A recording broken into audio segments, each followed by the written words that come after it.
ආයිබෝවන් යාළුවනේ ඒ වගේම පුංචි දුවේ පුතේ අද මම අරගෙන එනවා ගුරුවරයෙකු නොමැතිව කොහොමද මේ කීබෝඩ් වාදනය ඉගෙන ගන්න. එහෙම නැත්නම් ගුරුවරයෙකුගේ සහායක් නැතිව අපි කීබෝඩ් වාදනය ඉගෙන ගන්නේ කොහොමද කියන එක පාඩම් මාලාවක් විදිහට අද තමයි පළවෙනි පාඩම.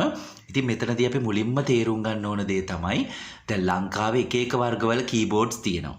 අපි කීබෝඩ් එක කියලා කියනවා මේකට ඉලෙක්ට්‍රොනික කීබෝඩ් එක. එහෙම නැත්නම් විදුලි ඕගනේ ඔය එක එක නම් වලින් මේක හඳුන්වනවා. ලංකාවේ තියෙනවා එක එක ජාතියේ කීබෝඩ් එක එක වර්ගවල එක එක බ්‍රෑන්ඩ් වල. අපි ගත්තොත් එහෙම Yamaha, Casio, Roland, Korg ඔයගේ එක එක නම් වලින් තියෙනවා. කොයි කීබෝඩ් එකේ තියෙන්නේ මේ කළු යතුරු සහ සුදු යතුරු white keys black keys කියන දෙක තමයි තියෙන්නේ. ඒතර මේ හා සමාන තවත් සංගීත භාණ්ඩ තියෙනවා. දැන් අපි පෙරදිග සංගීත සම්ප්‍රදායේදී භාවිතා වෙන සර්පිනාව මේ වගේ යතුරු පුවරුවකින් සැදුම්ලත් සංගීත භාණ්ඩයක්. එතකොට දැන් බටහිර සංගීත සම්ප්‍රදායේ පියානෝ එක, එතකොට මේ ඉලෙක්ට්‍රොනික කීබෝඩ් එක, අකෝඩියන් එක, මෙලෝඩිකාව, එතකොට ඔය සවුන්ඩ්ස් රෙකෝඩ් කරන එහෙම නැත්නම් කටහඬ පටිගත කරන රෙකෝඩින් ස්ටුඩියෝස් වල භාවිතා වෙන සින්තසයිසර් එක ඒ ඔක්කොගෙම මේ වගේ යතුරු පුවරුවක් තියෙනවා. එතකොට මේ යතුරු පුවරුව අපි මුලින්ම අඳුන ගන්න ඕනේ පළවෙනි පාඩම. මං හිතන්නේ දැන් මේක හොඳටම කීබෝඩ් ගහන්න පුළුවන් කෙනෙකුට ඇත්තටම මේ මූලික පාඩම් ටික වැදගත් වෙන එකක් නැහැ. මම මේක ගේන්නේත් ඇත්තටම මේ අලුත් දරුවෝ, පුංචි ළමයි, වගේම වැඩිහිටි කට්ටිය අලුතෙන් කීබෝඩ් ඉගෙන ගන්න කට්ටියට වැදගත් වෙන හින්දා තමයි මේක මම මේ මුලින් ඉඳලා අරගෙන ඉන්නේ. හරි. අපි බලමු. දැන් ගොඩාක් කීබෝඩ් ගත්තාම කීබෝඩ් හැම එකේම වගේ සාමාන්‍යයෙන් අපි භාවිතා වෙන කීබෝඩ් වල යතුරු 61ක් තියෙනවා. ඒ කියන්නේ කීස් 61ක කීබෝඩ් එකක් තමයි අපි සාමාන්‍යයෙන් වාදනය කරන්න භාවිතා කරන්නේ. කීස් 61 එන්නේ මෙහෙමයි. දැන් මෙතන මේ එක කොටසක් තියෙන්නේ. ඒ කියන්නේ මේ කළු යතුරු 2යි කළු යතුරු 3කුයි ගත්තාම මේ එක කොටසක්. මේ කොටසට සම්බන්ධ වෙන මෙන්න මෙහෙම අපි ගත්තොත් එහෙම මේ ස්වර 12 ඒ කියන්නේ යතුරු 12ක සෙට් එකක් තමයි මෙතන මේ තියෙන්නේ. ඒතකොට යතුරු 12 සෙට් 5ක් තියෙනවා සාමාන්‍යයෙන් කීබෝඩ් එකක. එතකොට අපිට බලා ගන්න පුළුවන් දැන් අපි ගත්තොත් මේක 1 2 3 4 5 6 7 8 9 10 11 12 මේ වගේ යතුරු සෙට් 12 කොටස් 5ක් තියෙනවා. තව සුදු පාට යතුරක් වෙනම තියෙනවා.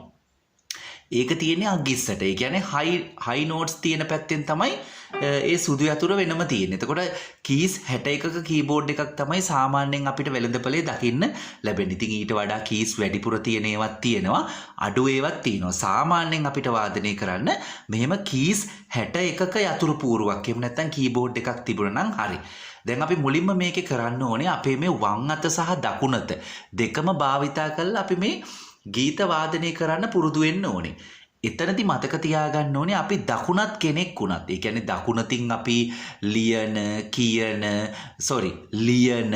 එක එක වැඩ කරන එහෙම නැත්නම් බත් කන එහෙම කෙනෙක් වුණත්, වම් අතින් ලියන බත් කන වමත හුරු කෙනෙක් වුණත්, දකුණත හුරු කෙනෙක් වුණත් දෙගොල්ලටම මේ කීබෝඩ් එක හදලා තියෙන්නේ වම් අතින් කෝඩ්ස් වාදනය කරන්න, දකුණු අතින් මෙලඩි එක වාදනය කරන්න. දැන් මෙතනින් බේස් නෝට් එක ඒ වගේම රිද්ම් ඒ කෝඩ් පැත්ත මේ වම් අතින් අපි වාදනය කරනවා. දකුණු අතින් අපි මෙලඩි එක එතකොට කෝඩ් බැකින් එකක් දෙනකොට අත් දෙකෙන්ම යනකොට ඒ ටික ඒකට තමයි මේ දකුණු අත භාවිතා කරන්නේ. දැන් අපි හිතමු අපි ඒක පුද්ගල වාදනයක් කරනවා නම්, අපි හිතන්නකෝ තනියෙන් අපි කීබෝඩ් එකක් ප්ලේ කරනවා නම් අපිට වම් අතින් කෝඩ්ස් අල්ලන ගමන් දකුණු අතින් මෙලඩි එක ප්ලේ කරන්න පුළුවන්. එතකොට මේ කීබෝඩ් එකේ තියෙන බීට්ස් අපි දාගන්න ඕනේ, අපිට අවශ්‍ය කරන ඩ්‍රම් බීට් එක අපි දාගන්න ඕනේ. එතකොට ඒකට රිද්ම්, බේස් ඒ ඔක්කොම මේ කීබෝඩ් එකේ තියෙන බීට්ස් වලින් අපිට ගන්න පුළුවන්. ඒ ඔප්ෂන් ටික ඔක්කොම ඕනම කීබෝඩ් එකක තියෙනවා. දැන් මම මේ භාවිතා කරන මගේ කීබෝඩ් එක සාමාන්‍ය අවුරුදු 25කට වඩා පරණයි. තාමත් මේක හොඳටම වැඩ. මේක Yamaha වර්ගයේ කීබෝඩ් එකක්. දැන් අලුත් කීබෝඩ් තියෙනවා මේ වෙනකොට. දැන් මේ 2026 වර්ෂයේ වෙනකොට මීට වැඩිය වඩාත් ඔප්ෂන් හොඳ. ටෝන්ස් එහෙම පුදුම ලස්සන, බීට්ස් එහෙම පුදුම ක්ලියර්, මීට වැඩිය හොඳ කීබෝඩ්ස් තියෙනවා වෙළඳපොලේ. එතකොට තමන්ගේ බජට් එක අනුව තමන් වෙළඳපොලට ගිහිල්ලා හොඳ කීබෝඩ් එකක් තෝරගන්න ඕනේ ඉස්සෙල්ලා වාදනය කරන්න. එතකොට බලන්න ඉස්සෙල්ලාම අපි වාදනය කරද්දී අපි කොහොමද මුලින්ම වාදනය කරන්නේ? දැන් අපි වම් අත චුට්ටකට පැත්තකින් තියලා අපි ඉස්සෙල්ලා බලමුකෝ අපි දකුණතින් කොහොමද මෙලඩි එකක් ප්ලේ කරන්නේ කියලා. එතකොට දකුණතින් මෙලඩි එකක් ප්ලේ කරනවා නම් අපි දකුණත හුරු කරගන්න ඕනේ ඉස්සෙල්ලාම. එතකොට අපේ මේ මහපට ඇඟිල්ල 1 එතකොට දබර ඇඟිල්ල 2 මැද ඇඟිල්ල 3 වෙද ඇඟිල්ල 4 සුල ඇඟිල්ල 5 අපි අංක කරගන්නවා මේ අතේ ඇඟිලි වලට අපි අංකයක් දා ගන්නවා. දැන් මේ අංක දාගෙන අපි මේ කීස් ටික ප්‍රැක්ටිස් කරනවා අංක දාගෙන. හැබැයි හොඳට මතක තියාගන්න ඕනේ ස්වර අභ්‍යාස කරද්දී මේ කීස් ප්‍රැක්ටිස් කරද්දී ෆින්ගර් එක්සර්සයිසස් කරද්දී තමයි මේ ඇඟිලි වලට මේ අංකේ වැදගත් වෙන්නේ. අපි මෙලඩි එකක් ප්ලේ කරන වෙලාවට ඒ කී එක ඒ ඇඟිල්ලෙන් ඒ අංකයේ තියෙන ඇඟිල්ලෙන්ම ගහන්න ඕනේ කියලා එකක් එහෙම එකක් ලෝකෙ කොහෙවත් නැහැ.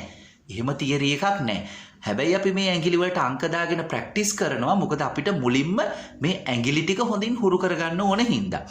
හොඳයි. දැන් මම ඔයගොල්ලන්ට කියා දෙන්නම් මේකේ ඇඟිලි වල අංක දාන්නේ කොහොමද කියලා. මේක 1 2 3 4 5.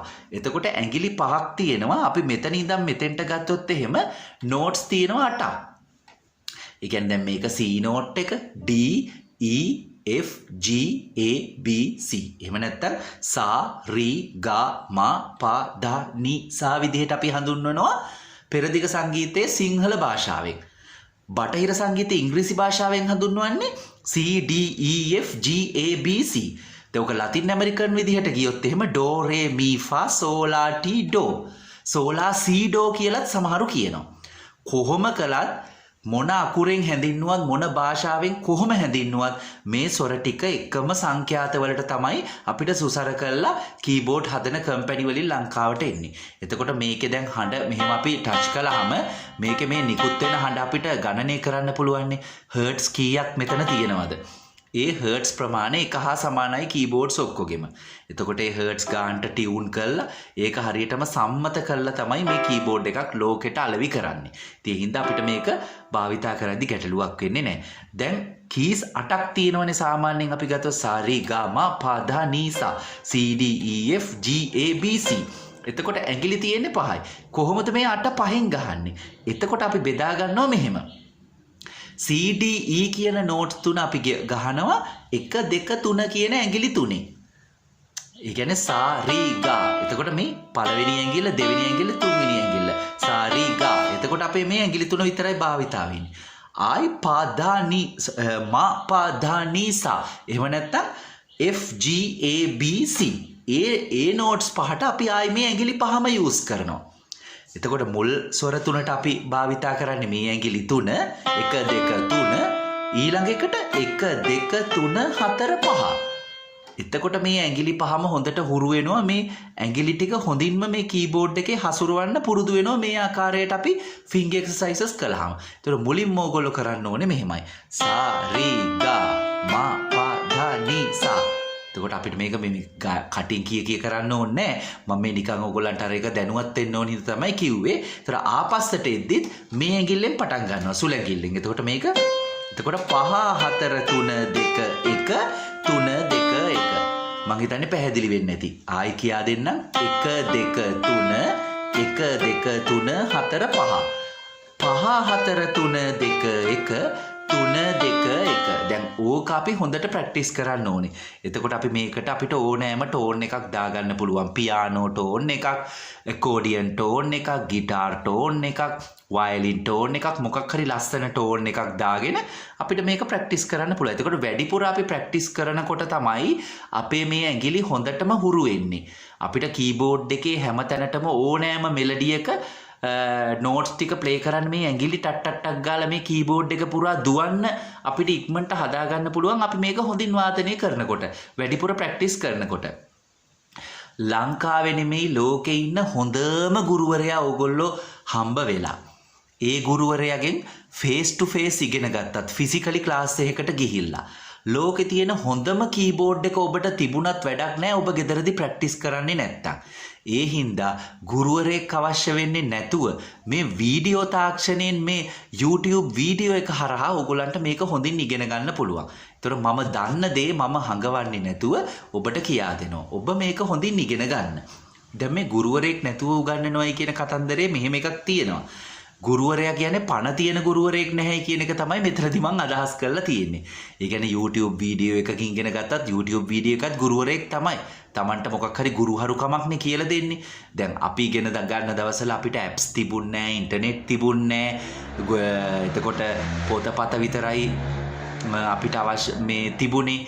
එතකොට මේ වගේ වීඩියෝස් ගන්න පුළුවන් YouTube වීඩියෝ අපිට මොකුත් නැහැ. හැබැයි අපි ඒවෙන් ඉගෙන ගත්තා. එතකොට දැන් ඕගොල්ලන්ට මේ පහසුකම් ඔක්කොම තියෙනවා. ගුරුවරයෙක් නැතුව වුණත් ඉගෙන ගන්න පුළුවන්. හරි. එහෙනම් ගෙදරදී ප්‍රැක්ටිස් කරන්න මම මේ දෙන අභ්‍යාස 6. මුල්ම පාඩමේ මෙන්න මේ අභ්‍යාස 6 තියෙනවා. එතකොට කරන්න ඕනේ සා රි ගා. එහෙම නැත්නම් 1 2 3 1 2 3 4 5. 5 4 3 2 1 3 2 1 මේක එක පිළිවෙලකට ගහන්න. කියන්නේ කොහොමද?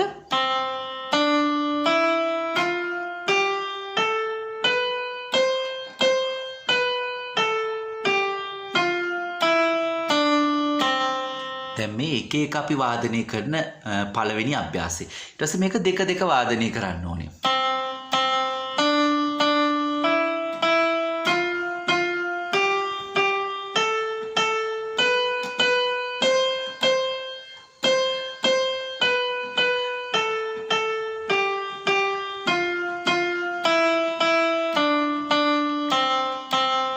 ඔය දෙවෙනි අභ්‍යාසය. තුන්වෙනි අභ්‍යාසයේදී මේ හැම සොරයක්ම තුන් පාර ගානේ.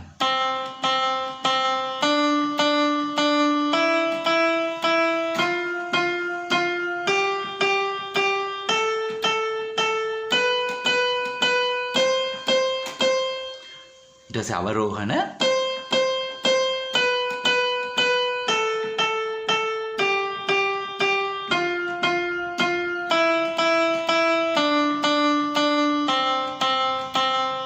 එතකොට හතරවෙනි අභ්‍යාසයේදී සෑම සොරයක්ම හතර පාර ගානේ ආරෝහණ අවරෝහණ ප්‍රැක්ටිස් කළා.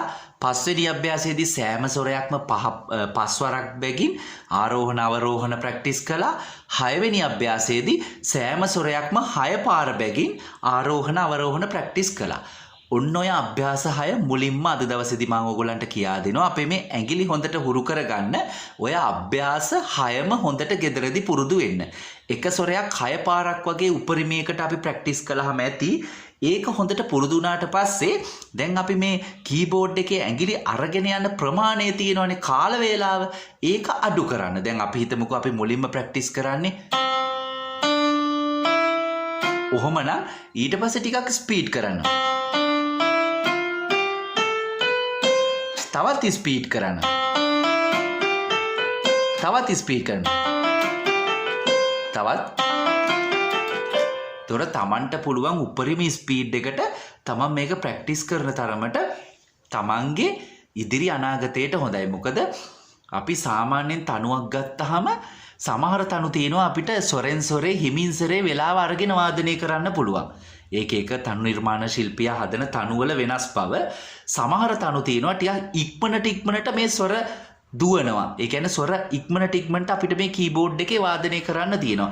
එතකොට මේ දෙකටම අපිට හරියන විදිහට අපි මේ ඇඟිලි ටික හොඳින් හසුරවන්න තමයි මේ ටෙම්පෝ එකේ එක එක ප්‍රමාණයෙන් මේක පුරුදු වෙන්න ඕනේ. ඒ කියන්නේ හිමින් ටිකක් වේගයෙන් හයියෙන්.